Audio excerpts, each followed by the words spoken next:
Hi, my name's Hannah. I'm one of the occupational therapists here at Cooee, and today I'm here to talk about all things to do with writing and drawing and why it's important for your little people.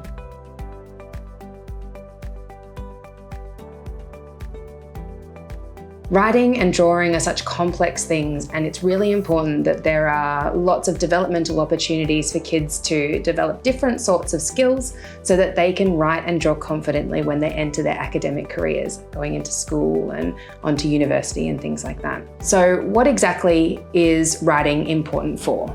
Writing is really important for things like being able to show what we know without having to talk or say something, being able to write a note for someone to read later, being able to write a list, being able to send a letter or send a postcard when you go on a traveling adventure overseas. As OTs, we work with kids on how to develop their writing and drawing skills. This involves things like being able to navigate posture, being able to come up with ideas, and being able to plan out motor action so that they can draw and write and do what they need to do. So, what is writing and drawing important for our little people? Writing and drawing is really important because it allows us to express ourselves in a way that we want to express ourselves. This can be creatively or through written text. Things like being able to draw a picture to show our favorite animal or favorite creature, being able to write a letter to a family member or a friend, or being able to write a postcard when we're on an adventure somewhere around the world are really important things and really valuable things that we would like to be able to do. So what's involved in writing and drawing? First of all, there's posture. Then there's our ability to plan out motor actions. There's our ability to use our fingers and our wrists and our arm to be able to perform those motor actions. We call this fine motor control, as well as our ability to come up with the ideas. This is called ideation. So what's involved with posture and why is posture so important? Good posture while we're doing writing tasks allows us to be able to use our hand to do what we need to do. When we have a strong, stable posture, we can move the muscles in our hand a lot better, which allows us to write more or draw more or show what we know more. What is good posture? Good posture looks like the ability to be able to plant our feet flat on the ground. Ideally, we'd like to have a 90, 90, and 90, which means our ankles at 90 degrees, our knees at 90 degrees, and our hips at 90 degrees. This formation allows us to form a strong, stable posture, allowing our hands to do what they need to do. Bad posture, when we slump or lean over, can impact on the body's ability to actually move those muscles inside of our hand.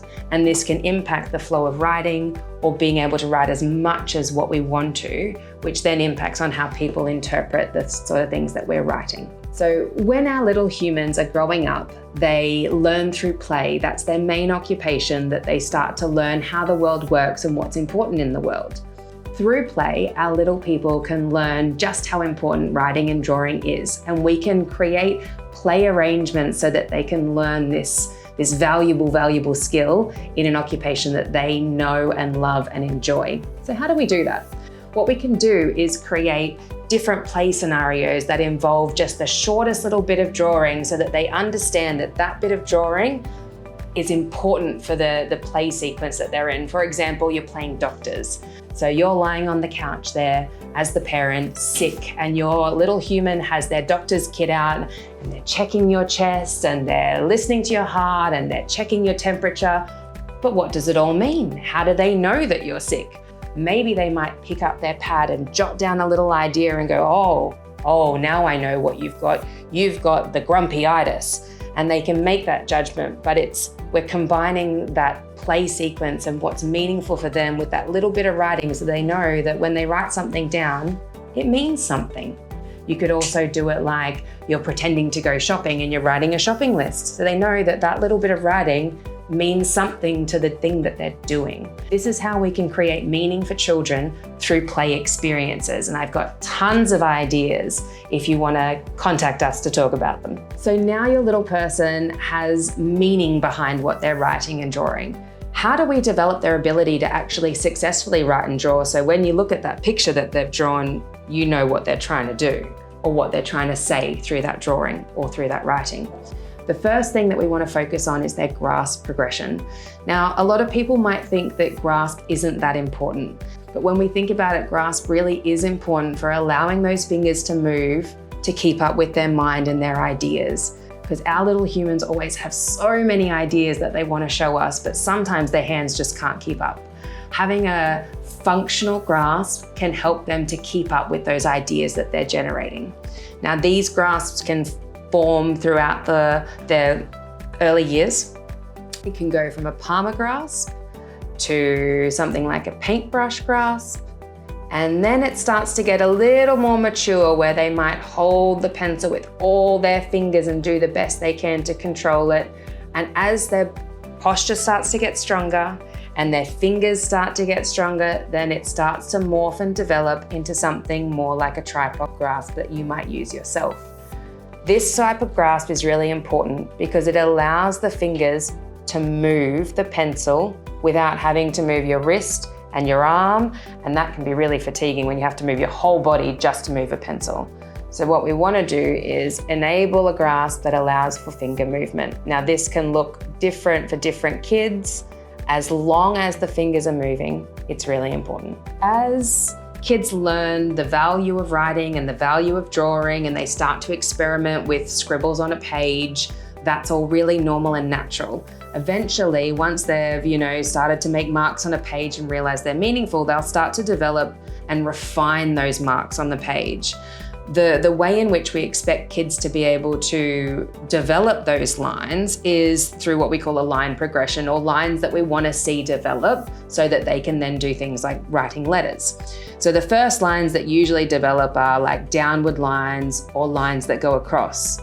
After this, we usually start to see circular motions where they start to draw circles or like loop the loops or oval shapes.